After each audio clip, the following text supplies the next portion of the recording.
Hello, AD. I'm Radhikaraje Gaekwad, and I welcome you home.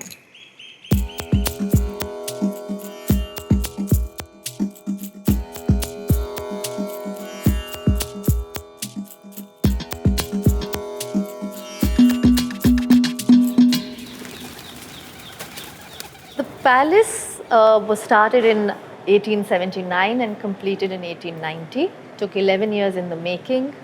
A palace of this size, 11 years is actually quite short. The stone was sourced locally, is Dhangadra sandstone, but a lot of the other elements came in from different parts of the country and also the world. We have stained glass from Europe, we have chandeliers from England and Belgium, and mosaic from Italy, sculptures from around Europe. It's an amazing mix of countries and cultures coming together in this space. I've lived in Lakshmi Vilas Palace for 23 years now. And even though the home is over 135 years old, it's always been a home. We have these informal spaces within this very, very ornate and sometimes overwhelming spaces. We are able to carve our little pockets of quietude and family time. I'm flooded by memories of my children playing here with the dogs, me having a cup of coffee with my husband here on winter mornings. When I first came married, and I remember in this very courtyard, I would sit down here on these stairs and music will trickle down from the window of my father-in-law's music studio. And I would just sit here and listen to that. So, all these spaces become home the more you live in them and more memories you accumulate. They no more remain just walls and carvings.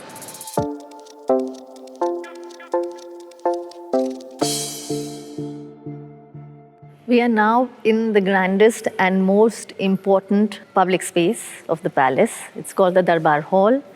This is where the Maharaja would host, greet, and attend to his subjects. And most recently, the space where Narendra Modi, our Prime Minister, and the Spanish Premier met for bilateral talks. So it continues to remain relevant and important in state matters.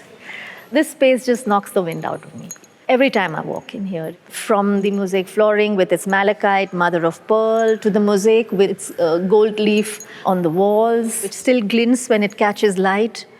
The ceiling, which is Islamic, it's in lacquer. The beautiful jharokas, which are a mix of rose and sandalwood. The beautiful reliefs by Felici. This is really a space which is meant to talk about the collaborations that came to exist 135 years ago between India and other cultures. One of the spaces that really fascinates me is this. I love the adaptation of an Indian traditional motif into a Western European craft style. So we have this rangoli. This particular design I have seen a lot in powdered rice, and women of the house would make this particular pattern, and it would be done so outside the doorway.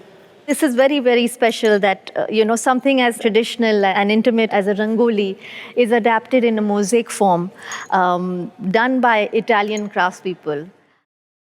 Another example again are these spectacular stained glasses. We have Yashoda and Krishna, Balakrishna in two of them, and then you have Ram and Sita. This is where the Maharaja would be seated. This is where the audience would be. We are receiving the blessings of the deities right here in this space. Another favorite of mine are these angels. As you can see, they are completely Indianized. They are in 9-yard saris, very Maharashtrian, and they have these beautiful crowns and earrings, and they're blowing trumpets right at the entrance.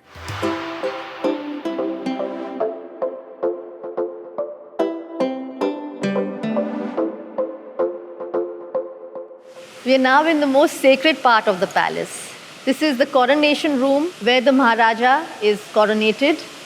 And this is the Gadi. It's actually really quite simple. The Maharaja is seated on this throne only once in his life. So right behind the Gadi, we have the Sita Bhumi Pravesh, which is the departing of Sita from Ram when she is being surrendered and retreating into the earth and saying her final goodbye to the family. This is to indicate to the Maharaja who is seated here that duty always comes first. Across the hall, we have the most important paintings of the Royal Gaekwad collection, and they are the Lakshmi and Saraswati by Raja Ravi Verma.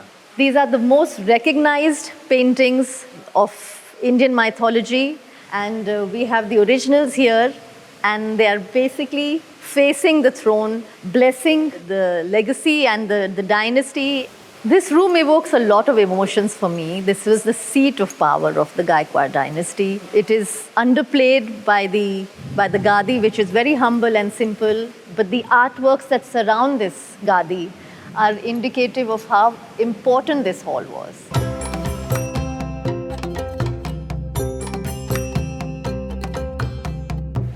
So we are in one of our private courtyards. This is a space that most of our rooms overlook. And this is one of our quieter private spaces. This particular fountain is one of my favorites. I love the tiles here. We have documentation that Royal Doulton had actually designed a fountain for this space. A day at Lakshmi Vilas Palace actually is quite usual and unusual. It has the regular chores and chaos of waking up in the morning, getting kids ready for school, grabbing a cup of coffee. But it also gives you incredible moments to pause and soak in the historic monument, if I may use the word, that I live in. The palace was really ahead of its time for more than one reason. It was, of course, fitted with the latest amenities. It has one of the oldest lifts in Western India. It had concealed lighting. Over time, it had air conditioning before most institutions. It was also very modern for the vision that it had at that point of time. The palace was built for only the Maharaja and Maharani. And yet you see that there is an equal positioning of both. There is no defined cloistered space for the women of the house. So parda was not followed here, which is quite unusual for its times. And even today, after 23 years of living in this house, it's still so much to discover in this home. And I recently discovered some carvings of monkeys and scorpions, snakes. They're only in a particular area. I'd been walking past them all these years, but never noticed.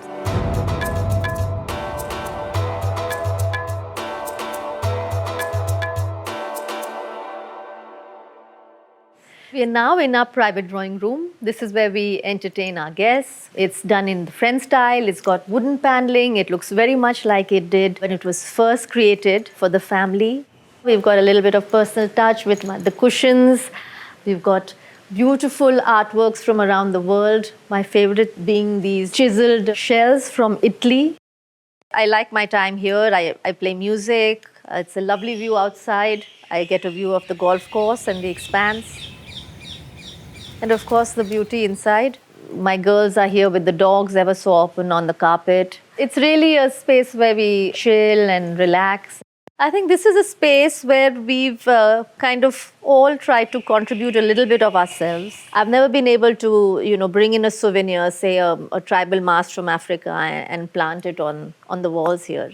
It would be travesty. It's very hard to strike that balance between maintaining traditional buildings in a Puritan way, as well as bringing in modernity. The palace has such a strong personality, and it should be able to take you back those 135 years for someone who steps in. But at the same time, we have to also be able to provide the basic comforts to ourselves and our family. So interestingly, this palace was made only for two people, for the Maharaja and Maharani. So we didn't have that many guest rooms. And as the family's grown, we did require them. So we've converted a boiler room into a guest room, and it's now one of our coziest rooms.